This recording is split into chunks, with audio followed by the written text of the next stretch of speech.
Yeah, so thank you. Before Sue went on her break, she asked me the other day about any highlights from ICM and obviously any themes. And it was really hard to pick out. I've been very fortunate not just to be able to watch quite a lot of the sessions over the last 5 weeks, but probably more importantly for me, this was a unique ICM because we've already said it went virtual, but I've actually been attending ICM since 1990, which I suspect Kaveri is probably maybe not even born then, so that's made me feel even older. But certainly from my point of view, all those 10 prior to this one have all had their own uniqueness, and this being virtual, I think Neil already thanked, but I think we have to thank the organisers. They've done a tremendous job with the programme. They've certainly done an amazing job with the technology, the time zones. I just think they've been quite amazing what they've managed to do. So let's all just hope we can meet, you know, in Bali, you know, in 2023 they're looking for. So what I've picked out is just 5 sessions that had some degree of interest as well as impact on me.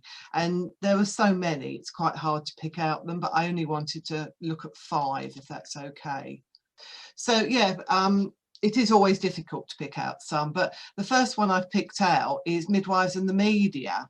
Now, normally when I'm at ICM, I always try to go to sessions that perhaps wouldn't initially jump out and grab me. And I do try and go to international sessions, not just colleagues that I know, whether they're UK or beyond, but perhaps colleagues I'd never normally meet. So yeah, pick out sessions that I wouldn't normally perhaps think of first of all. So this one, Midwives in the Media, struck me because one of the things that has been coming out a lot recently is about how midwives interact with the media, and particularly social media. And we know that there are guidance both from our Royal College and also from the NMC about that.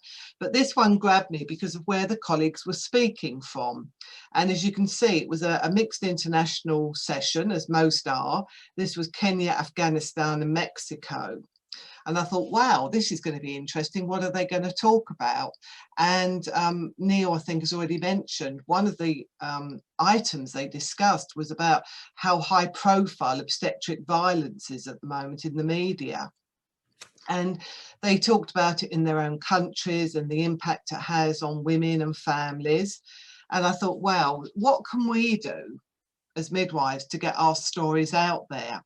But in fact, one of the journalists, who was the lady from Mexico, she actually eventually jumped in and said, well, we like what we call lived stories, things that are reality, things that are really happening in your place of work, and not just things like obstetric violence. But all of those stories, as we would expect, need to have respectful and in a confidential way. And with that in mind, I've actually just started to write an article that I'm going to get published. I'm not sure where yet, because it is a lived story. It's a true story. And the mother and the doula who were involved in that particular birth are going to write it with me.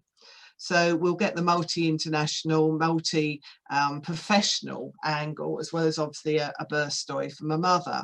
But I just thought that was an interesting one to hear it from journalists and not actually just from us, which often at ICM, we don't always get a lot of other practitioners who attend. But being virtual, I think, has got to be a benefit of that, because those journalists may not have travelled all the way across to Bali had it not been for the virtual scenario we were in. Another session that drew me to it was about vulnerable women, and it was very little information sometimes given when you look at the ICM bios and what's actually going to be discussed. But these colleagues, as you can see, again, international, from the UK, USA, Netherlands and Belgium.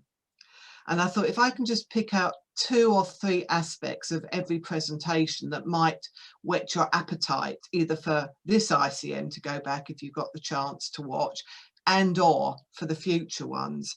And that's not just about attending, it's about putting papers in. Please, please, please, your papers are invaluable to colleagues around the world. So Neil's mentioned I actually do work with the CQC. I'm a specialist advisor, but what was interesting, and it was the colleague from the UK, she actually mentioned that there are no specialist midwives on the CQC when they go into prisons. And that had never occurred to me. I mean, I know my specialist area when I go to a particular hospital to inspect. So that was something that I will feed back, that has just come up as a comment almost in her presentation. And she again showed photos of what a environment looks like for a mother and a baby in a prison. And that was just one of the photos I got of stock photos. So we talk a lot about birth and postnatal environments, perinatal mental health, but that's the sort of scenario that she was working in. The other thing, and it's again about trying to think of positivities post-COVID, whatever that looks like for the future. But one of the speakers, and it was the American midwife, was saying that during COVID in America, they actually now have different alternatives to custodial sentences.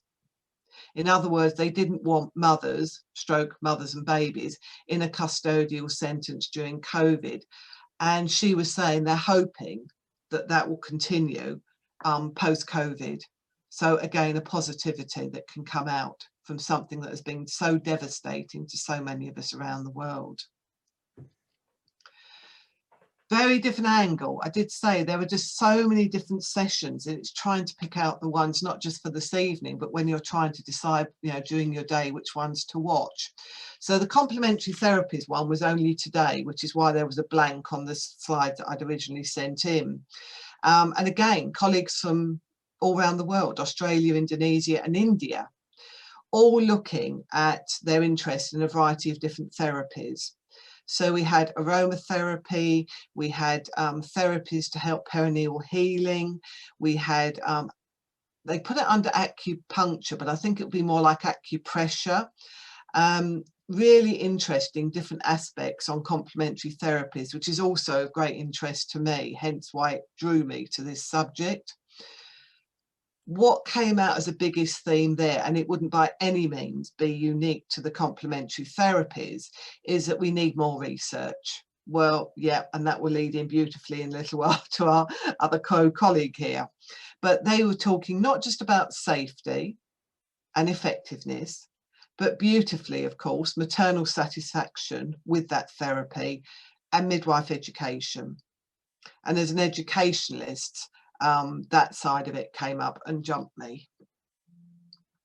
And then last week, very interesting, presentation by one of the companies, which again don't always get high profile when we're actually there live. People don't always go in to listen to the company presentations, but this was Fairing International with the Maternity Foundation from ICM. So I felt very comfortable. I know all of ICM's sponsors are baby friendly, etc., but this really drew me. Why did it draw me again? Had an angle a little bit about COVID, because of trying to store the COVID vaccines in countries that have, you know, high humidity and high heat. And the thing that jumped out in their opening was that this carbetocin, the use of it in a heat stable environment, so it doesn't need to go into a fridge. So again, as a one-off dose, to be able to help reduce postpartum hemorrhages in countries that are lower economy was something that really struck me. It's relatively, by drug standards, very cheap. In Ferring, really, they say, are not making any money out of this drug, but they obviously highlighted, sadly, some of the facts. And that was, and they were talking for about 25 minutes. Every 2 minutes, a woman dies during pregnancy or childbirth. The leading cause is postpartum hemorrhage. And the final comments that they made, which links in beautifully to the session before there, which was that we need to upscale midwife skills in low-income countries for them to feel confident when it's safe and right to give that particular drug. Now, I am fortunate. I do work abroad normally quite a lot, and my love is India. I'm an advisor to a birth centre there. So that's something I've already sent over to them to actually see how familiar this particular drug is to them, because they didn't really highlight to us how widespread that drug is yet. So again, one to watch this space. And then the final one, and I couldn't ever do a session without mentioning the word water. This was colleagues from America, and they presented some of their research and evidence, which they've drawn together from a lot of the studies in America. Sadly, and it's not unique to the Americans, if that speaker list was Italy, Spain, actually Australia to an extent, you would get the same, that clinically, even though the evidence and the research exists, there isn't clinical consensus between midwives and doctors. And that sadly has not changed for many, many years in many, many countries. So it's again the Americans trying to say, look, the evidence is there. The figures were quite interesting because of different criteria in the studies they looked at, but somewhere between 27 and 70% of women are asked to leave the pool before birth. Now, there are certainly some colleagues who will only ever offer water labour for a whole variety of reasons, and they obviously went through those, but to me that was a phenomenal amount of women who have gone into a pool. In the UK, we tend to say about it's 50-50. So 50% of women who go in the pool will still get out before they birth. But maybe in America, it's a much wider number. And then the final thing, which was from my colleague Barbara Harper, reminded everyone who was listening in that, and amongst all her beautiful birth stories and photos, was that there's now known to be 120 countries worldwide who use water for labour and birth. And the photo very kindly that is on the bottom there for Emma, she very kindly said I could share it tonight. This is the mother who I'm going to write her birth story with. To give you a taster, she had a previous 4th degree tear with forceps last time and was being told she wasn't allowed to go in the pool. And as you can hopefully see, she had a beautiful home water birth. So that's the story we're going to write up. So sadly, what did we miss? Well, as you can imagine, there was a lot. So of course, the colleagues, the interaction, the culture, which would have been, as will be when we get there in Bali, will just be amazing. And the food, we mustn't forget the food, because that links in beautifully with everything else. You know, you go off to have a meal with someone. I can remember doing this in Oslo. I'm watching the time now, I promise. And 2 or 3 of us out the hotel said, oh, let's go and have a meal. And as we were walking down the street, you can spot a midwife at 50 paces. And people say, oh, where you go? Oh, we're going to go to this restaurant because we've heard this is really good. And at the end of it, it turned up about 20 from about 10 different countries. And of course, we tell the stories of how and where we work during those meals. So it's a lot of things that we gain when we can do face-to-face. But in somewhere like ICM, it enhances so much what we have to share. So those are just hopefully a little taster of what we found when we went to ICM. Thanks for watching this video from the Maternity and Midwifery Forum. For more expert opinion and analysis, hit the button below to subscribe.